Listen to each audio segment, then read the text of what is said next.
back, everybody, to jump into week 2 of college football. There has been a lot of interesting results this week, and it topped the first week. Yeah, this was sort of thinking, well, there's not that many good matchups this week. But it pulled the trump card. It pulled the trump card, and we got upset Saturday.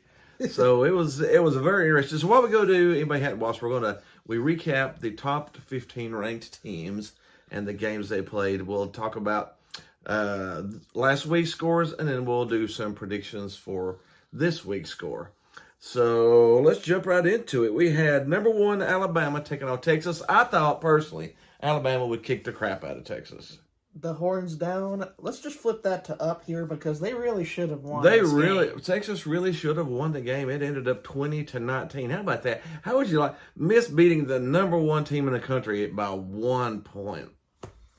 But Texas, they did lose their starting quarterback to a shoulder injury. Yeah, early in the game. Early in the game, so yeah. And if they had him, I would have believed that they might have won this. They might have actually beat Alabama. But, of course, the Nick Saban pixie magic were to beat them out in the end. But there was a lot of issues that Alabama had in this game. Yes, and it did cost them a little bit. We'll talk about that later. But Alabama still pulled in Alabama and found a way to win. 15 penalties. How many Nick Saban teams have you known to have 15 penalties? 2007. It's been a very 15 years ago since they had 15 penalties in a game. I guarantee I would not want to be in that locker room this week. I'm thinking, ye old butt chewed. I'm guaranteeing you. But he's the last person you'd want to get in the way of Nick Saban. Oh my gosh. Yep. Jump on down. We had Arkansas State at Ohio State, 45-12. That was about pretty much what we thought it would be. Ryan Day, the old Buckeye head coach, decided to give Butch Jones a wedgie. Yeah, in Ohio Stadium. Yeah, they started out, and then it went. So yeah, that was the end of that one. Wasn't much of a game. We had Southern Miss at Miami. I thought Miami would have scored more points than that. They only beat them 30-7. They struggled a bit in the first half, but they got it together in the second half. Yeah, I don't know if maybe they went into the game a little flat. They are a young team. They did score 70 points the previous week. Maybe they just used too much of their offense that week. It could have been, yeah. And then this week they came in a little flat.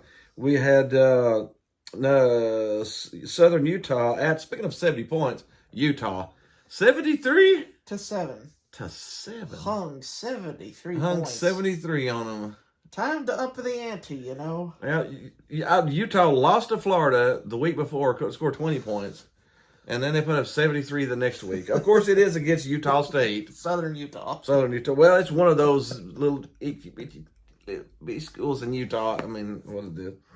And then we have upset number 1.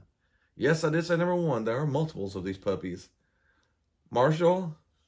Upset Notre Dame. In Notre Dame. Man. Imagine going into Notre Dame Stadium against the number 8 Irish. And Marshall, I want to give them full props for this game. The Thunder and Herd, baby. They trampled in there and ran out of there with a victory. Ran them out of there, baby. And that makes Notre Dame 0-2. And out of the top 25 altogether. Altogether. Top 5 to out of the top 25 in Do you know what? 2 games. That might be the fastest fall I have ever seen. Yep, from top 5 to out in 2 games. That's bad. And Notre Dame's offense is the 4th worst efficient offense in the country. Do you want me to tell you the 3 offenses they're just ahead of? Who? Louisville, yeah. Colorado, and Iowa. So Iowa's almost at Notre Dame's level? That's bad. Iowa's bad. Offense is man. We had another fairly easy game, but again, I thought they would score more. Furman at Clemson, 12-35. Clemson only scored 35. I'm still wishy-washy on Clemson. It looks like they're sort of like Georgia. They're probably reloading, but how big is the gun? You know, when it comes down to Clemson versus Georgia, what are we going? Or Clemson versus Alabama, or Clemson Ohio State? I don't know. I don't trust Clemson yet. If they would have scored 70 on Furman, I'd go, yeah, they're probably still them. But and then we have upset number 2, Appalachian State out of Boone, North Carolina. At We are rather close to in our area. at Texas A&M. The team that always comes in overhyped. Every season, it's like that. Mm-hmm. Every season, they get hyped up as the next big thing since sliced bread. Number 6, Texas A&M went down to Appalachian State at home. Appalachian State comes into their house and kicks their butt Mm-hmm. for 60 minutes. Only gave up 14 points to Texas A&M. 17-14. Texas A&M's offense only scored 7. The other 7 they got was on a kickoff. So they got 7 points off of Appalachian State. The whole game. The whole entire game. The whole game.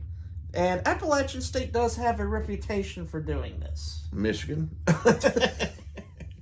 Yeah, they knocked off number 5 Michigan a few years ago too, didn't they? Several years ago. I'm going to believe Appalachian State needs to go to the ACC. I think they're a good enough program. To where they can compete with the big boys. They took North Carolina down to the wire. Took North Carolina to the wire, and then the neighboring next weekend had enough juice left to beat Texas A&M in Texas. Man. College Station's not feeling good tonight, and Jimbo. Yeah, I don't. Give us Kevin Sumlin's starting record. In his first 50 games as a head coach, Jimbo Fisher is 35-15. Okay. Which sounds good, doesn't it? It sounds good. But they fired Kevin Sumlin to get him. What was Kevin Sumlin's record in his first 50? 36-14. 1 game better. Kevin Sumlin was 1 game better through his first 50 than Jimbo Fisher. You should go out fishing in a lake or something. I don't know. Oh, we had Samford. That's Sam, S-A-M for it. Samford at Georgia. Georgia beat them 33-0. I think they pulled the dogs off, pun intended. They called the dogs off. They called the dogs off, yeah. We had Akron at Michigan State. Michigan State hung up 52. And that was without 2 of their best defensive players, right? Because they were out for injuries. Akron did look like some sort of awful these first few weeks. And I'm actually okay with that because Tennessee plays them next. Okay, we had Kent State at number 7, Oklahoma. A bunch of underwhelmings. Again, Oklahoma only scored 33 on Kent State. Again, I don't know if they just pulled back and just threw in 4th and 5th strings in the second half, which is possible. But is Brent Venables going to teach Oklahoma the art of defense? Maybe. I don't know. It's been kind of extinct in there for a while. And then we had yet another upset. Number 20, Kentucky at number 12, Florida. I'm going to say one thing right here. Florida was overranked. Why did you take them from out of the rankings to number 12 in 1 week? They really highly valued that Utah win. Evaluated it. And Kentucky played better. Anthony Richardson couldn't throw the broadside of a barn with a pass. Florida's quarterback last week looked like the next Heisman, and this week he couldn't pass it 2 yards to somebody standing still. It was really bad. But Kentucky, Will Levis, the first quarterback in Kentucky history to go through each of his starts and never lose to Florida. 2-0 as Kentucky starting QB against Florida. Florida has, get this, Florida has a losing streak against Kentucky. Oh, man. It sounds worse when you say it that way, don't it? You know what sounds even worse? I found these stats. What? It's the first time that Kentucky has beat Florida in consecutive games since 1976-77. Oh, my goodness. That's like 35 years ago. That was when gas was 85 cents. Oh, man. That's bad. That's bad. We had number 10, USC at Stanford. It was a competitive game, but USC won 41-28, and we sort of figured that was going to happen. We got the Lincoln Riley effect going on in Southern California. Mm-hmm. Another closer game than what I thought. Arizona State at Okie State. Okie State 34-17. A lot of lower scoring games, and I was thinking 40, 50-point games on some of these, but they were down in the 30s. We had Hawaii at Michigan. This was a 50-point game, 56-10. Hawaii is bad. Aloha shmooey. I mean, bad. Those Finished poor 6 guys of need 10. to figure out what's going wrong and how Yeah. to get things corrected. You know the upside for them though? They're in Hawaii. You can just relax the rest of the year and Kick just. your feet back and relax. I hope they can win a game this year. Number 9, Baylor for our last upset at BYU goes down 26-20 in overtime. Provo, Utah. That's where they're located, and Yeah. they're going to ride high into the Big 12 if they play like that. And BYU jumped up into the top 15 after that win. And there's a good game this week that we'll talk about also. Go Cougs. Yeah. And that's it. That is the recap of the top 15 ranked teams that came. Now we do have what we call our dumpster fire of the week. And I forgot my dumpster fire again. I got to get my dumpster fire. It's the regular routine of him forgetting the dumpster fire. Yeah. Here he comes. Anyways, we always talk about the team that we think sort of had the dumpster fire week. So we do our, this is our little Marty the dumpster fire. Our dumpster fire of the week is? Dumpster fire of the week. Yeah. And our dumpster fire of the week is? Nebraska. Nebraska. And we've got another dumpster fire that's starting up. I can start to smell also. It's starting to smell like Starting to Ireland. smell a little bit like Shamrocks. Irish Spring. Man, Notre Dame. But we'll start out with Nebraska first. They finally, after 4 years And 3 and games. 3 games, Let go of they Scott fired Frost. Scott. So it took them 4 years and 3 games to see that dumpster blazing, but they finally looked over and said, man, this thing's on fire. And they started putting it out, maybe. This was this was finally the game that sent Frost packing. He lost to Georgia Southern. Not Georgia Tech. Not Georgia Tech, and not even that good. Georgia Southern, a Sun Belt team. Which has been a common thread in this. 3 Sun Belt upsets this week. The Sun Belt might be the new ACC. But yeah, let's keep talking about Nebraska. We'll talk about the Sun Belt a little later. Yeah, it's it was time. It was well beyond time for this experiment to stop. Yeah. It's been a complete and utter disaster, and not to mention another close game lost. Yeah, another and not to a good team. 45-42. They gave up 45 points to Georgia Southern. Let me tell you one thing. Their defense gave up over 670 yards of total offense. My God, that's 2 games worth of offense. Jeez Louise. And again, our up and coming dumpster fire is Notre Dame. Again, their head coach Marcus Freeman is the first Notre Dame head coach to lose his first 3 games. He lost the bowl game last year, and then he lost his first 2 games this year. So, and man, are they in rough waters. they went from top 5 to out of the top 25 quicker than like that. Watching a pebble drop on the ground. So they may, I don't know, they might pull it out because they got fantastic players. But do they have the coaches? I just don't know if when you have coaches, the 4th worst offense in the country. The 4th worst. How many teams in the country are there? There's 130 teams. So you're 126 in offense. Out of 130. And you're only 3 spots ahead of Iowa. And you know they've got a top 15 ranked team as far as the kids go. They've got the 3, 4, 5-star kids. They got one of the top 5 recruiting classes in the whole country. And their offense is 126. And their offense is near the bottom of the country. Man, that is. Who do you blame for that? It's coaching. I mean, it's got to be coaching. I mean, you don't go from being a pretty good team last year to stinking it up this year with the exact same players. The only difference is the head coach. The coaching. The coaches. That's the only thing that's different. The kids are the same. The offensive scheme and the coaching. I mean, that's the defensive scheme, offensive scheme, whichever one. Both of them together, something just is not right. Something's not working. Yeah, the offense just looks like. I hate to beat on a dead horse with that offense topic, but it is a disaster. It is a disaster, yeah. All right, let's go ahead and jump on in. We're going to do some predictions for the top 15 ranked teams going into week number 3. Already. It's already week 3, man. All right. Well, and again, we don't take them from 1 through 15. We take them from what times that they play. And the noon games, we've got Georgia at South Carolina. South Carolina did not look very good. And they lost to Arkansas. Arkansas. And Arkansas is an up-and-coming team over the past couple of seasons. Georgia still looks like the juggernaut. The line's 24. I'll probably take Georgia minus 24. Anybody want cooked chicken? I believe we're about to eat some barbecue chicken. Dogs are going to have some chicken tonight. We got another noon game, UConn at Michigan.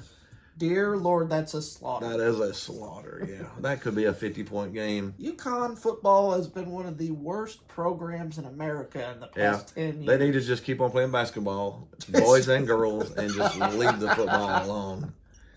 Oh, man. We got Oklahoma at Nebraska. This could be interesting now. Oklahoma is only favored by 11.5 points at a team that just lost their head coach.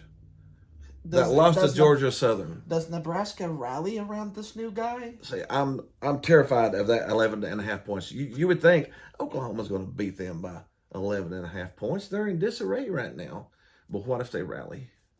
I mean, they got a new guy in there now. Mm-hmm. So I would probably still take Oklahoma minus 11.5 because Nebraska's been in such a bad shape. They gave up 45 points to Georgia Southern. They may give up 80 to Oklahoma. Of course, Oklahoma only scored 33 last week, so who knows? Who knows? We got Youngstown State. That's a tongue twister. At number 9, yes, you heard me right. Number 9, Kentucky. How about them apples? A top 10 Kentucky football team. That hasn't happened since 2007. Yeah, I mean, they have officially taken the place of their basketball team. Their basketball team is number 23 or something, and their football team's top 10 now. Way to go. Way to go. And Kentucky this should be a good rest week after stomping the Gators last week. That should be an easy, comfortable Kentucky victory. It should be, yeah. Now we have number 12, BYU. That's right, number 12. They jumped from 23, it was, to 12. They took Florida's spot, and they are at, this is going to be a good one, Oregon. Oh, Oregon. BYU at Oregon. Oregon number is, 25, Oregon. Oregon is favored by 3.5. You know what? I'm going to take Oregon. You're taking Oregon. I'm going to take Oregon. I think Oregon at home is a little tougher to beat than on the road. Georgia right now. They look like 2008 Alabama right now. Georgia does. So we'll leave that at that. We got University of Louisiana Monroe at Alabama. That's a sacrifice. That's another 50-point game, probably. Man, they're just gonna collect that paycheck and just get That's out of it. there. Give me. Hey, you want to know anything? Last week when Appalachian State beat Texas A&M, they got paid $1.3 million to come in there and kick their butts. So that was funny. We got Toledo at Ohio State. Another offering to the football gods. Another offering to Brutus the Buckeye. Yeah, the line's 32. They probably cover that. And then we have another one, Arkansas Pine Bluff at Okie State. I'm pretty sure Okie State takes care of that one pretty easily. Yeah, let them okey pokey to the finish line. Mm-hmm. We got Missouri State at Arkansas. A lot of cream puffers this week. That one will be probably a 10 to 15 point game too. Number 11, Michigan State. This will be a good one at Washington. Washington's offense is a little dangerous, and when Michigan State loses those two defensive people, could be on danger upset alert. Washington's favored by 3.5. Unranked. You want to take the Huskies? I don't know, man. I don't know if Washington would beat them. I'm gonna go for Michigan State. I think Michigan State wins straight up. They won a tough game. They killed somebody last week after losing those two guys, so they may pull together a little bit. I'll go with Michigan State. And what did I do with that? Yeah, let's see. Here we go. And then we got La Tech. Man, offered up another one. La Tech at Clemson. That's a 35-point game. And that should be Clemson's win too. It's pretty much theirs to lose. Yeah, and then we have maybe the game of the week, number 13, Miami at Texas A&M, coming off a loss. That should be a Miami win. I don't know. Texas A&M at home, coming off of a loss. You think? I'm thinking the Hurricanes win. You think Hurricane, because Texas A&M is favored by 5.5, so you're plus 5.5. I'll take the Canes. You'll take the Canes on there. I don't want this to be turned upside down. The U. All right, we got San Diego State at Utah. That'll be another slaughter. 21 points is the line. I think they covered that pretty easy. We got Fresno State. Well, we forgot about one, but we're saving it for last.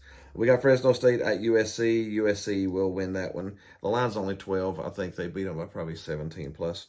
And then our game of the week is Akron at number 15. That's right. Top 15 ranked Tennessee. We need to talk about that pit game after. What? Sorry, I'm saying right top there. What was that? I didn't hear.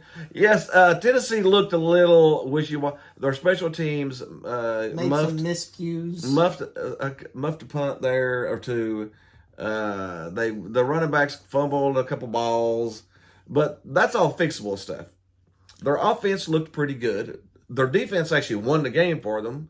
If they could clean up the mistakes, then they would have won that game easily. But they still pulled it out in overtime by sacking the quarterback on third down, making it really fourth. Beating that poor guy Slovis into the bench. They did. They hammered him so much he went into the bench. The backup guy come in and they beat up him too. Our defense, our secondary is still a little problem-ish, still a little struggling. The pass rush is getting better. The pass rush is getting better. We have a great defensive line coach, so I think the defense will get better as it goes. And again, if you clean up those 4 turnovers, how much do we win by? At least 10. 17 points, maybe. I mean, really.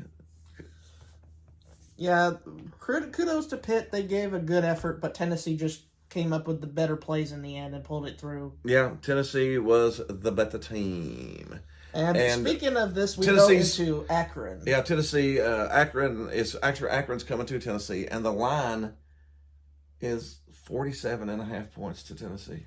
If Michigan State beats them 52-0, then we're gonna beat them like a drum. 63-10 or something. Yeah, we're gonna beat those poor guys like a drum. Honestly, I probably the only thing that worries me about covering that line is in the first game after we scored all those points, we put in our second string, and then we put in our third string, and then we put in our fourth string. We played 5 quarterbacks that game. So, but we still kept scoring, and we covered the line in game 1. So we'll probably cover the line in game 2, because our second string offense is probably good enough to put 20 or 30 points on somebody.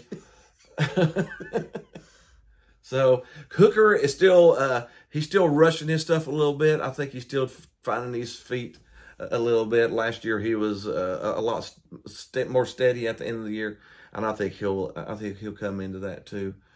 Tillman will be in the NFL. He's an NFL receiver. That's just all there is to that. So we'll be watching him on the big screen. And on Sundays. On Sundays next year, yeah. So Cedric Tillman is a monster. Our running game's coming around. Small is pretty good. What was the other guy's name? Gosh, I'm losing my mind. But our running game is coming around pretty good. And it's good that you've got a mobile quarterback too, so he can take off whenever he needs to. But I will take Tennessee minus that 47.5. I think they cover. Because Akron looks bad. Akron scored 0 points, and Michigan State, without their 2 best defensive players, put up 52 on them. So they're probably just coming in for a paycheck. Probably, which, hey, hallelujah, come on in, get your money, take your butt kicking, and go home. So, yeah.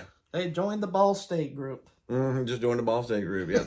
Anyway, that's it. That is college football for week 2 going into week 3. We hope you had a little fun. Be sure to leave some comments down here. Tell us what you think. Tell us if you like the dinosaur shirt or whatever. Don't matter. Hit the like button. Hit the groovy baby button over here. Hit the groovy baby button. It'll be over here somewhere. Other than that, we'll see you next week for some more college. See you next week.